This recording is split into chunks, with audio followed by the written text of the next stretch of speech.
At a family dinner celebrating Allison Bullock, my stepdaughter's acceptance into one of the city's top high schools, I stood in the kitchen slicing sea bass while listening to the conversation outside. One relative laughed and asked, "She's such a smart girl. I wonder which side of the family she takes after?" My husband, Tobias Bullock, took a sip of his liquor and smiled. "I have to thank my ex-wife, Alyvia Livingston, for that. Her family is full of top scholars." My knife slipped, burying itself silently into the cutting board. 7 years. I was his current wife. I was the one who had spent every day supporting his gifted daughter. Yet in his story, I wasn't even worth mentioning. It was as though every sacrifice I'd made over the past 7 years had been thrown away on people who never appreciated it. I rinsed the fishy smell from my hands and slowly dried them. From today on, I was done serving this family.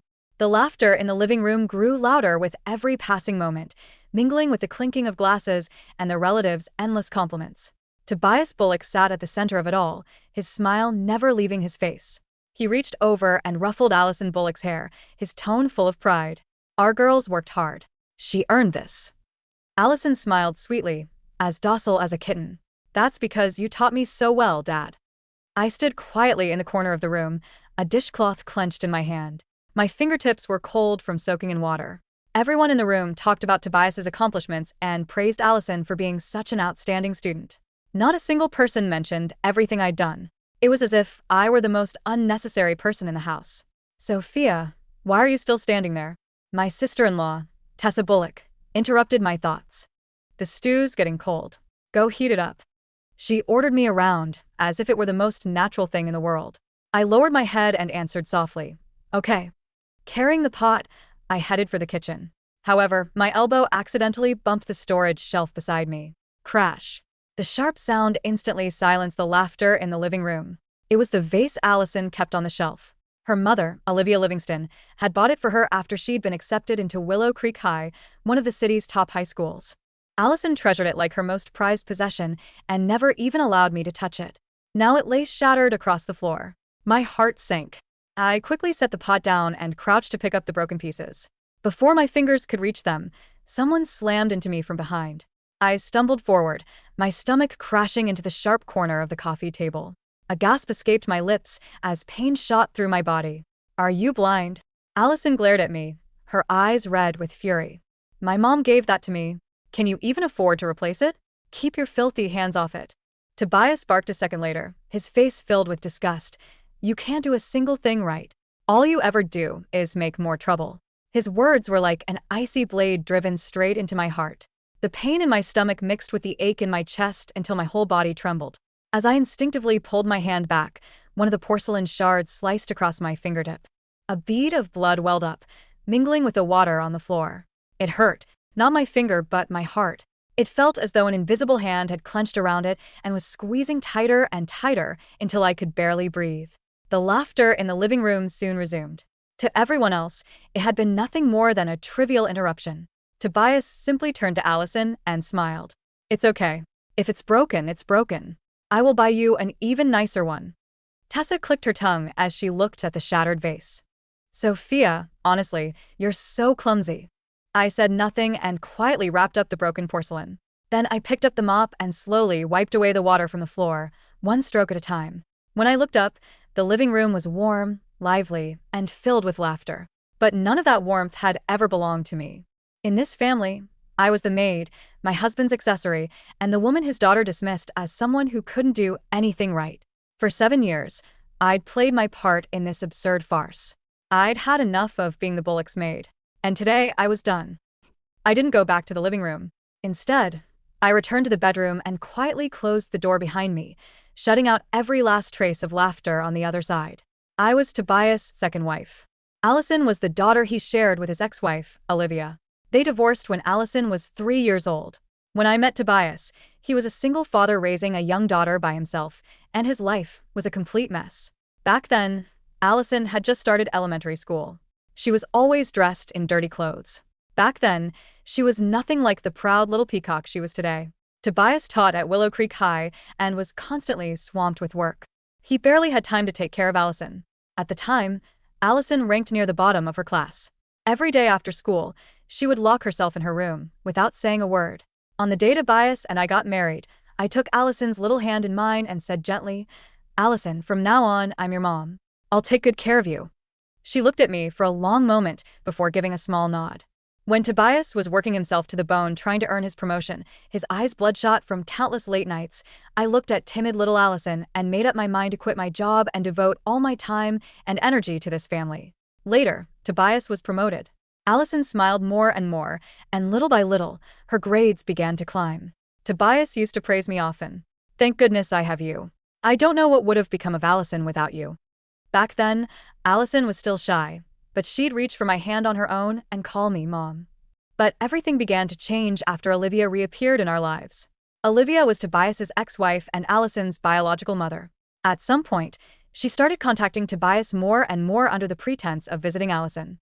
Every weekend, she'd pick Allison up and take her home with her. I didn't know what she said to Allison during those visits. Little by little, Allison grew more distant. By the time she reached middle school, that distance had turned into open hostility. At first, Tobias would scold her, but after it happened often enough, he started telling me instead, Ally's still young. She's just going through a rebellious phase. Try to be patient with her. The bedroom was dimly lit, and my heart felt just as heavy. After what felt like forever, the house gradually fell quiet. The relatives had probably all gone home. The bedroom door swung open. Tobias walked in, smelling of liquor, irritation written all over his face. Looking down at me, he demanded, "What's gotten into you? We still had guests here, and you hid in the bedroom. What kind of behavior is that?" I said nothing. Allison's about to start at Willow Creek High. This is an important time for her. She's emotionally sensitive. He kept lecturing me without waiting for a response. She made one offhand comment, "And you had to sulk and embarrass everyone?" I looked up at him. I wasn't. Ally's about to start high school. I'd held my anger in for far too long, and it finally boiled over. She's your daughter, not mine. My voice was steady, colder than it had ever been before. You've already planned every step of her future. From now on, you can raise her yourself. I'm done. The words were like a match tossed onto gasoline. Tobias exploded. His voice rose sharply, dripping with sarcasm. Sophia, you sit at home all day without earning a dime, living comfortably off me. Now you don't even want to take care of the kid anymore? So what exactly did I marry you for? I froze and stared at him in disbelief. So this was how he saw me, just a woman living comfortably at home while he paid the bills. I'd poured every ounce of my time and energy into this family, and in return, all I got was one dismissive sentence. So, what exactly did I marry you for? I slowly lowered my head. My voice was hoarse. You're right. I'm useless. With that, he turned and headed for the door. Tobias. My voice was barely above a whisper. We should get a divorce. The room fell deathly silent. He paused for a moment before letting out a mocking laugh. Sophia, knock it off. Just 4 casual words made it seem as though I was only throwing a tantrum to get his attention. He turned and walked away without another glance. I'm serious. I want a divorce. I shot to my feet. Just as Tobias was about to speak, his phone rang. He pulled it from his pocket. The screen lit up. I caught the contact name clearly. Kiddo's mom? Alyvia Livingston. I had no idea what she said on the other end of the line. Tobias only replied with the occasional, and okay. When the call ended, he didn't spare me so much as a glance. He walked straight out the door. The next morning, Allison stood in the middle of the living room with a small rolling suitcase. The moment she saw me walk out of the bedroom, the corners of her mouth turned down in annoyance. I'm going out.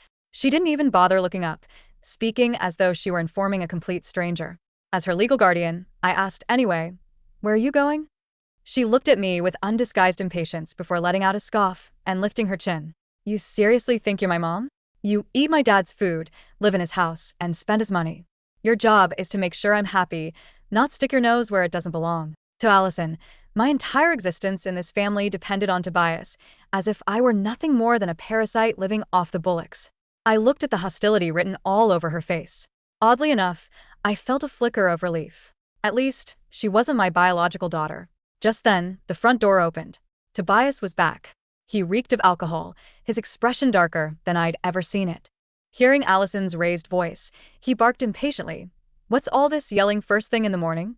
Allison immediately ran over to him as though she'd found her protector. Dad, you're finally back. She won't let me go out. She's trying to control everything. As she spoke, she shot me a smug, provocative look over Tobias's shoulder. He frowned and turned to me. If Allison wants to go out, let her go.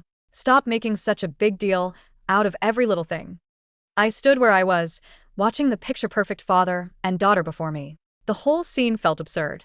I wanted to tell Allison that if the law didn't make me her legal guardian, I wouldn't care whether she went on a trip or flew to the moon. But the words never left my mouth. Forget it. There was no point. From now on, they could walk their own road together.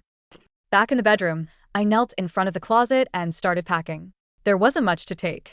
Most of it was things I'd bought with my own salary before we got married. After that, I'd been too busy taking care of Tobias, making sure he had everything he needed, and supervising Allison's schoolwork.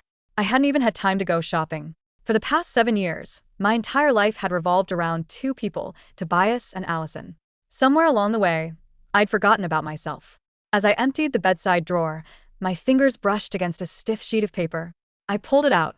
It was the marriage agreement we'd signed all those years ago. The edges had yellowed with age, but every word was still perfectly legible. Looking at it now, it wasn't a marriage agreement at all. It was a contract hiring a live-in maid who never got paid. A bitter smile tugged at my lips as my fingers trembled. I was about to throw it away when I noticed a black notebook tucked underneath. The moment I opened it, I froze. Every page was covered in Tobias's handwriting. March 12th, Sophia's dental filling, $500. April 22nd, Sophia's medicine, $120. May 8th, shampoo, $35. June 15th, Sophia bought fruit, $42.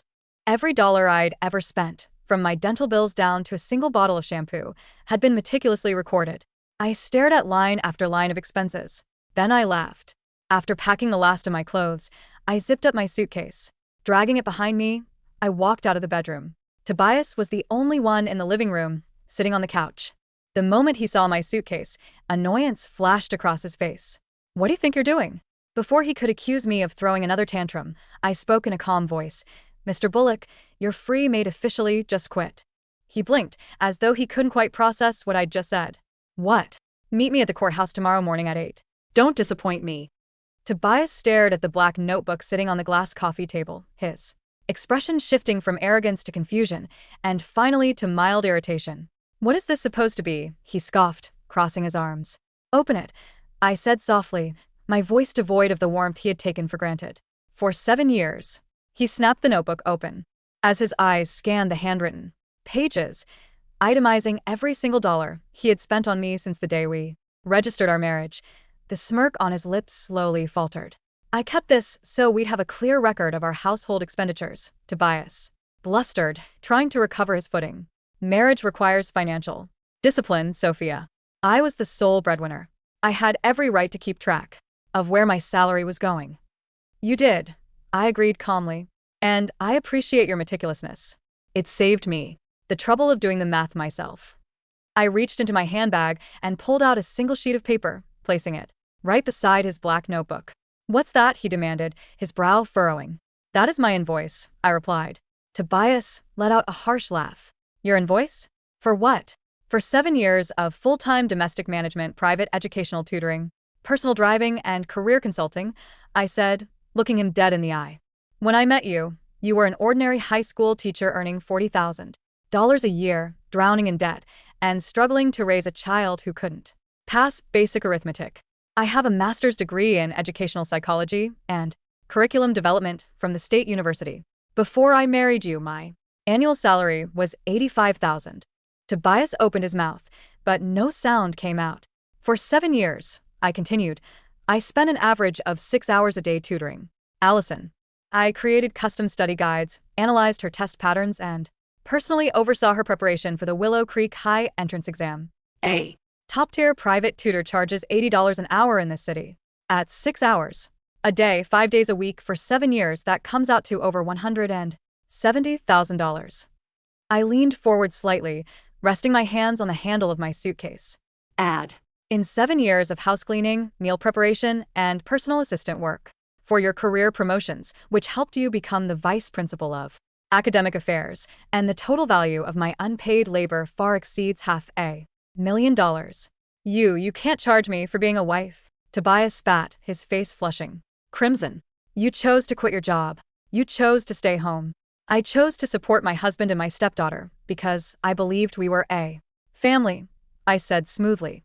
But as you reminded me last night, I was merely living off your generosity, eating your food, and staying in your house. Since you view our marriage as a transaction, let us settle the accounts as businessmen. You're out of your mind, Tobias hissed, though his fingers trembled slightly against his suit jacket. You have no money of your own. You haven't worked in a real firm for 7 years. What are you going to do if you walk out that door? Sleep on the street? You'll be begging to come back in 3 days. 8 o'clock tomorrow morning. City courthouse, I repeated, ignoring his outburst. If you don't show up, my lawyer will serve you at Willow Creek High during your morning faculty meeting. Without waiting for his response, I picked up my suitcase, turned on my heel, and walked out the front door.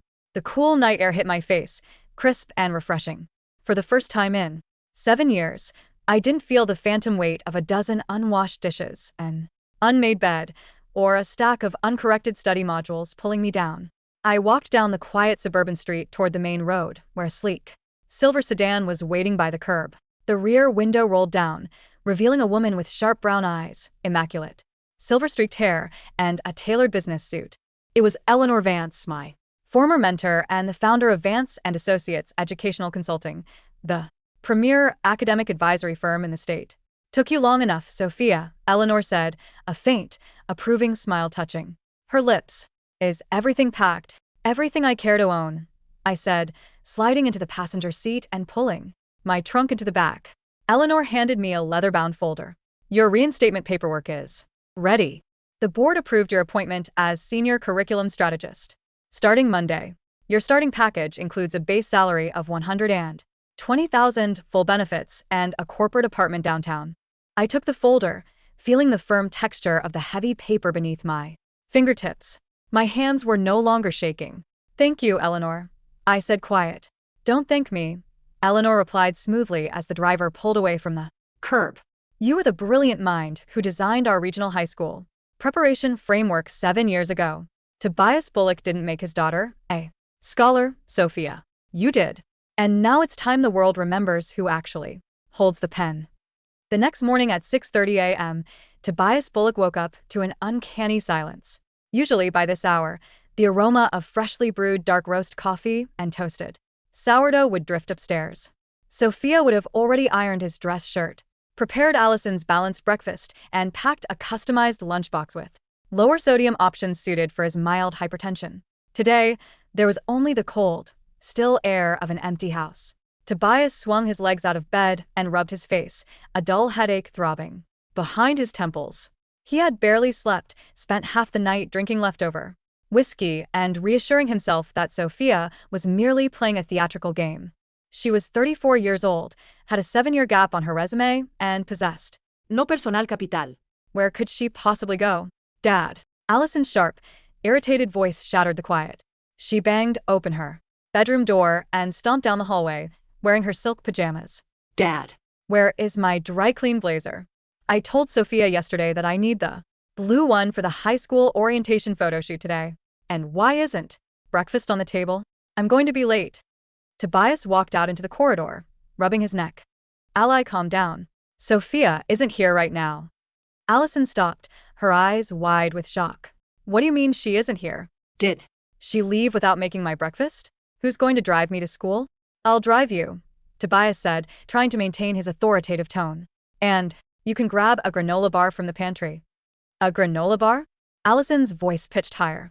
My mom, Alyvia, said that eating balanced protein in the morning is essential for high-level cognitive function. Sophia always makes eggs Benedict or avocado toast. How am I supposed to look good at orientation if my hair isn't styled and my blazer is wrinkled? Just wear the gray one, Tobias snapped, his patience wearing thin. He walked down into the kitchen, intending to make a quick pot of coffee. But when he opened the coffee maker, he realized he had no idea where Sophia kept the filters. He pulled open drawer after drawer, finding neatly organized containers of spice jars, baking ingredients, and utensils, all labeled in Sophia's elegant handwriting, but he couldn't find the coffee supplies. Frustrated, he grabbed his phone and dialed Sophia's number. The party you're trying to reach has restricted incoming calls. Tobias stared at the screen in disbelief. She had blocked him. This is ridiculous, he muttered under his breath. At 7:45 a.m., after a chaotic 30 minutes during which Tobias burned a piece of white bread, spilled milk on his trousers, and got into an argument with Allison. Over her wrinkled uniform, they finally scrambled into the car. "Dad, did you review my personal statement essay for the Willow Creek Honors program?" Allison asked nervously as Tobias navigated the morning traffic. "It's due to the admissions director by noon." Tobias paused, his hands tightening on the steering wheel. "Your essay?" "Didn't Sophia check it for you?" "She was supposed to." Allison huffed, rolling her eyes. "She always does 3 rounds of edits on my essays. But then she broke Mom's vase and threw a tantrum. Last night. Didn't you look at it?" I was busy with the relatives," Tobias stammered. He was an administrator, not an English specialist. His background was in physical education and general administration. He hadn't personally edited a high-level academic essay in over a decade.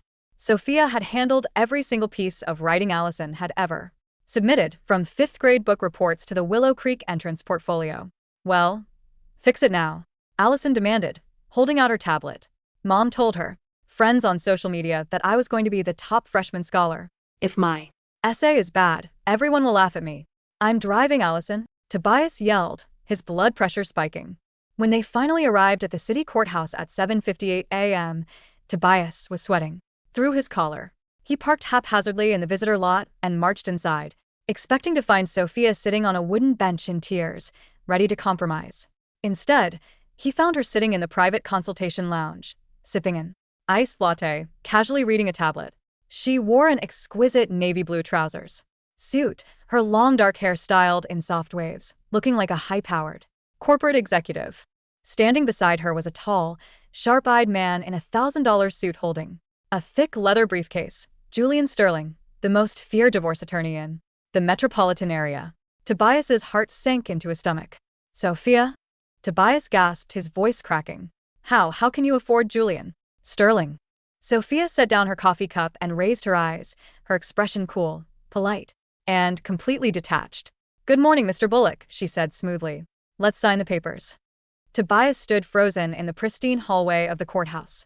"Sophia, this is insane. You hired a high-end lawyer? With whose money? Were you stealing from my bank account?" Julian Sterling stepped forward, his eyes cold as ice behind silver-rimmed glasses. "Mr. Bullock, I suggest you moderate your tone and refrain from making defamatory statements. My client's legal fees are fully covered by her personal retainer, backed by her current employer, Vance and Associates." "Vance and Associates?" Tobias repeated, the name hitting him like a physical blow. Every educator in the state knew Vance and Associates. They were the elite consulting firm that designed standard curricula for the top private academies and high-performing public districts. Their consultants earned 6-figure salaries and sat on state education boards. "She hasn't worked there in 7 years," Tobias protested, pointing an angry finger at Sophia. "She's been sitting at home living off my salary." "Correction, Mr. Bullock," Julian said, opening his briefcase and pulling out a sheaf of legal documents. "My client took a voluntary hiatus from her executive role to manage your household. During that time, she contributed her premarital savings, totaling $65,000, to liquidate your personal debt and fund your administrative credentials program in 2019.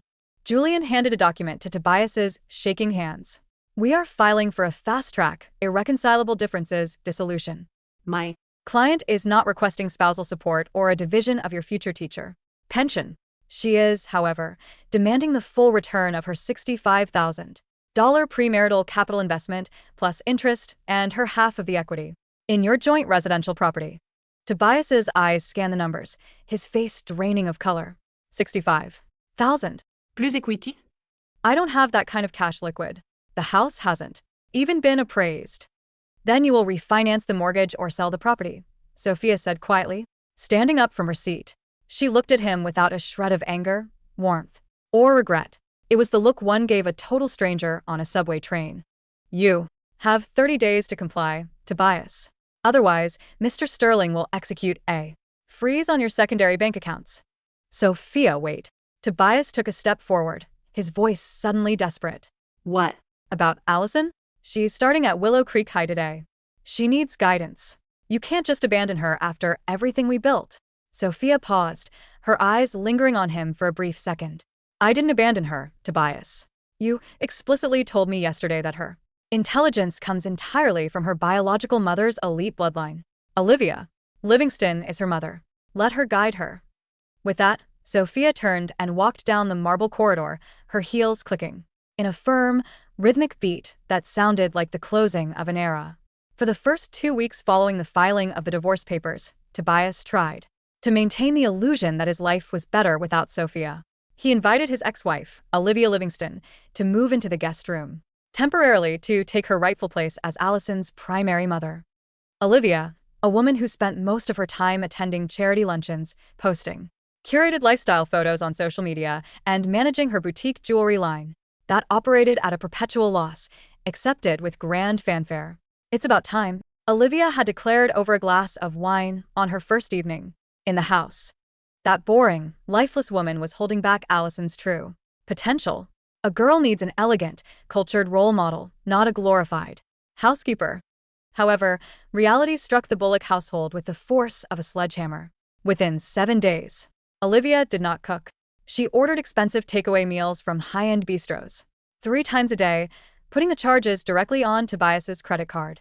By the end of the first week, the food bills exceeded $1,200. Alyvia did not clean. Within 10 days, the kitchen sink was piled high with dirty dishes, laundry overflowed from the hampers, and the sleek wooden furniture was coated in a layer of dust. When Tobias gently asked Alyvia if she could handle the laundry, she gasped in offense. Tobias, I am an artist and an entrepreneur.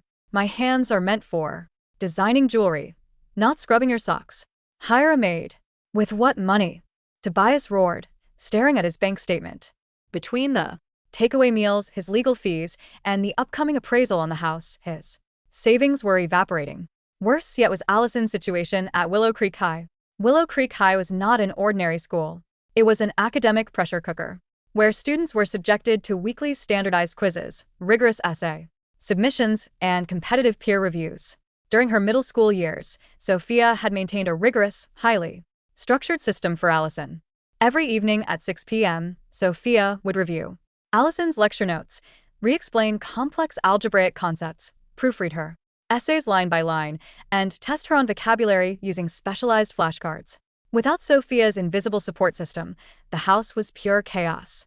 On a Thursday night, 2 weeks into the semester, Allison sat at the dining table surrounded by books, sobbing hysterically. Dad, I don't understand this calculus module at all, she wailed, clutching her hair.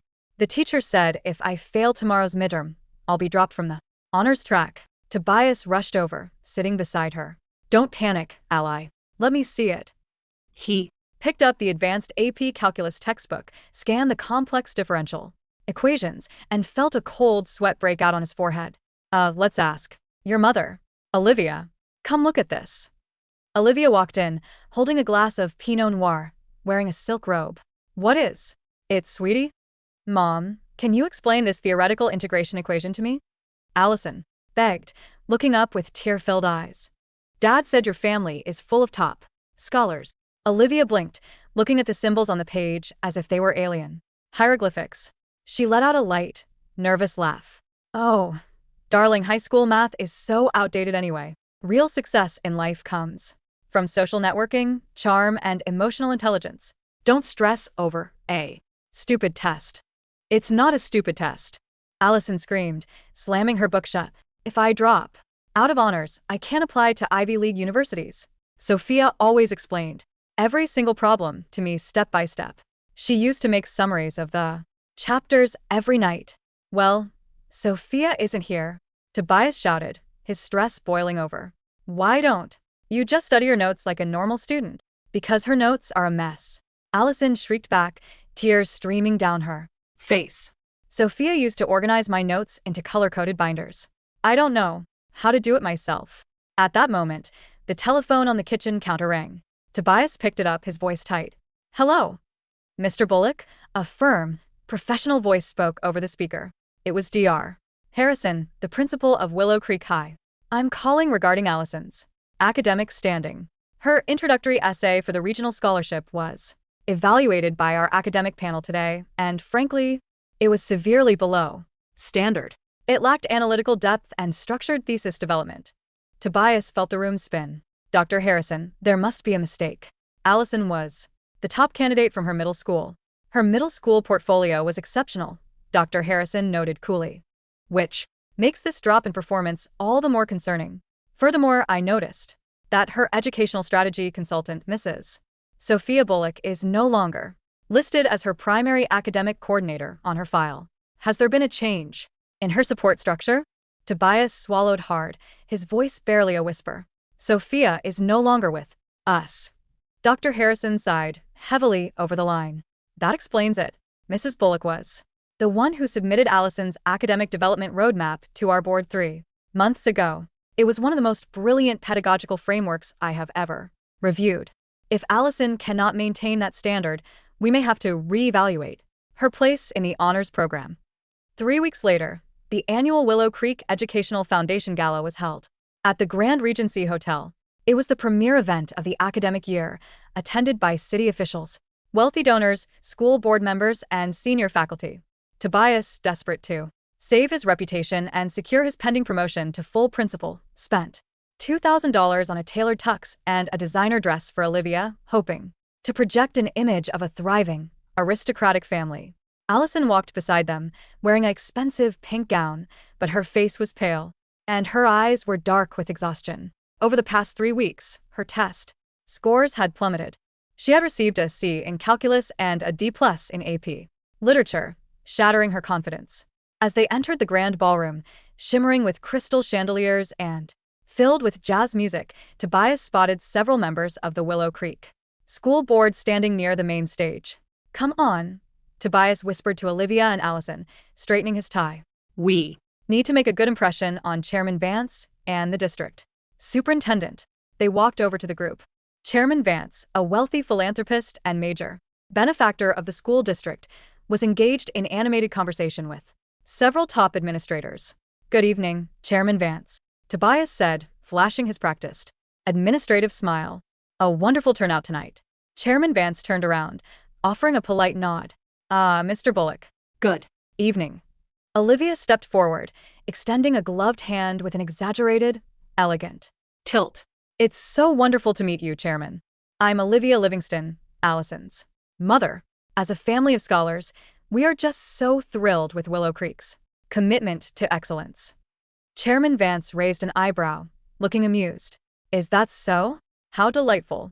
Before Tobias could steer the conversation toward his promotion, the doors to the main VIP suite opened, and a hush fell over the room. The master of ceremonies stepped up to the microphone. Ladies and gentlemen, distinguished guests, please welcome our keynote speaker. For this evening, the newly appointed Chief Educational Director for the Metropolitan District and Senior Partner at Vance and Associates, Ms. Sophia Vance. Tobias froze. The glass of champagne in his hand nearly slipped through his fingers. The crowd erupted into warm applause as a woman stepped onto the illuminated stage. It was Sophia. She looked breathtaking. She wore an elegant, floor-length emerald green satin gown that complemented her graceful posture. Her dark hair was styled in a sophisticated updo, held by a diamond hairpin. She radiated authority, intellect, and effortless beauty. Beside Tobias, Allison's mouth fell open in utter shock. So, Sophia?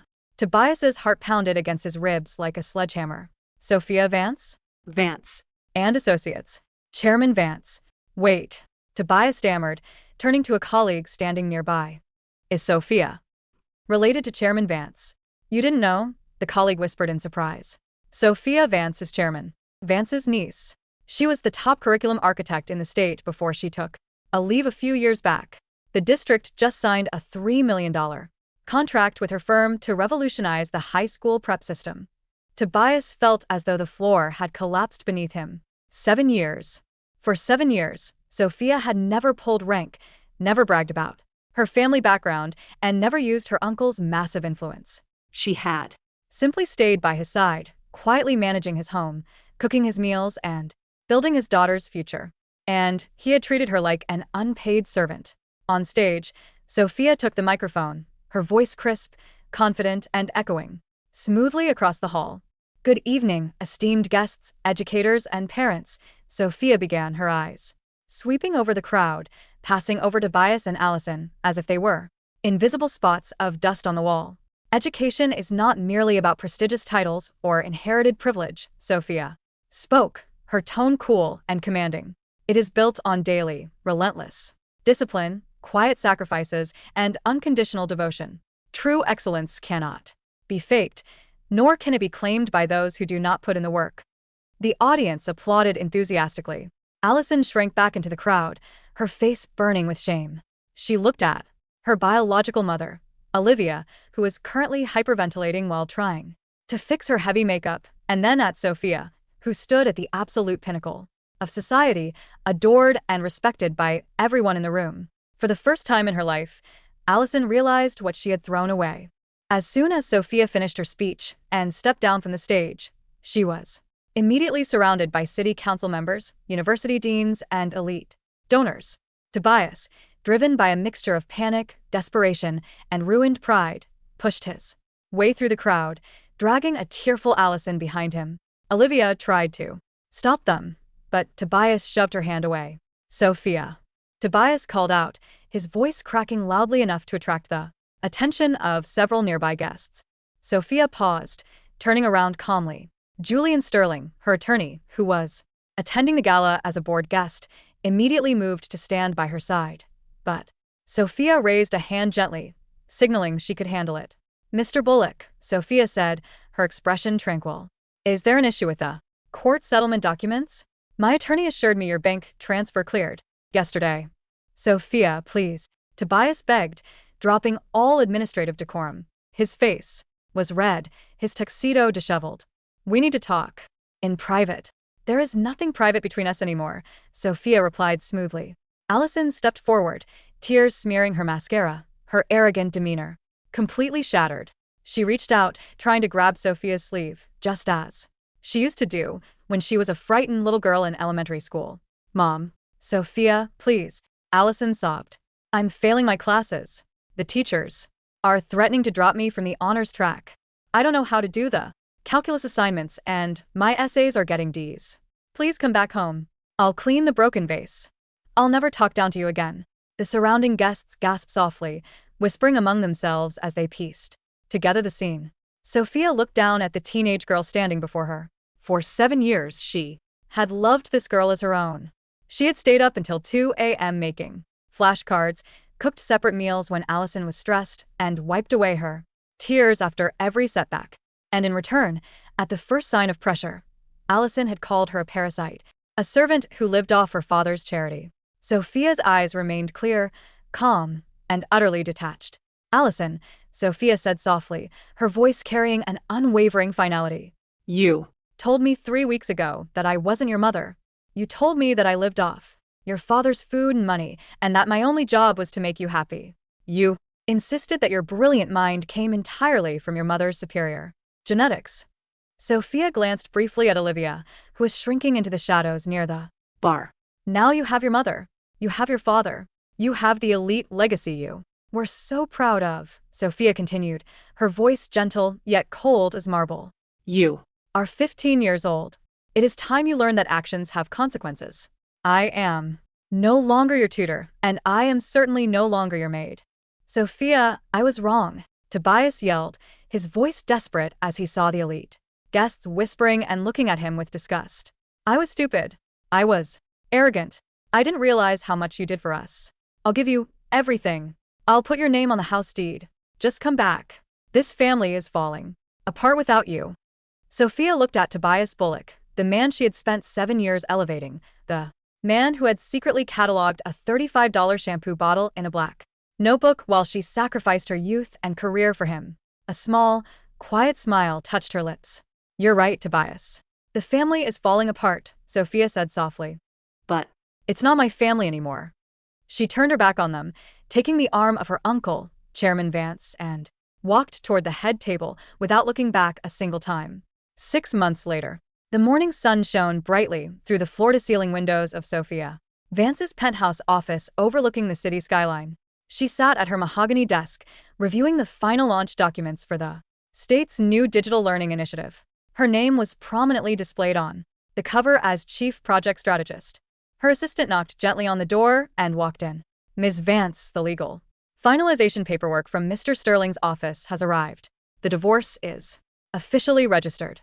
Sophia took the sleek leather folder, opened it, and signed her maiden name on the final line, Sophia Vance. It was over. Her assistant hesitated near the door. Miss Vance, there is a man in the lobby downstairs asking to see you. He doesn't have an appointment. He says his name is Tobias Bullock. Sophia didn't even look up from her tablet. What is his business? He looks quite disheveled, ma'am, the assistant said quietly. He mentioned something about appealing his termination from Willow Creek High, and he was begging for 5 minutes of your time. Sophia knew the story. Following the disaster at the benefactors gala, Tobias's reputation in the school district had completely collapsed.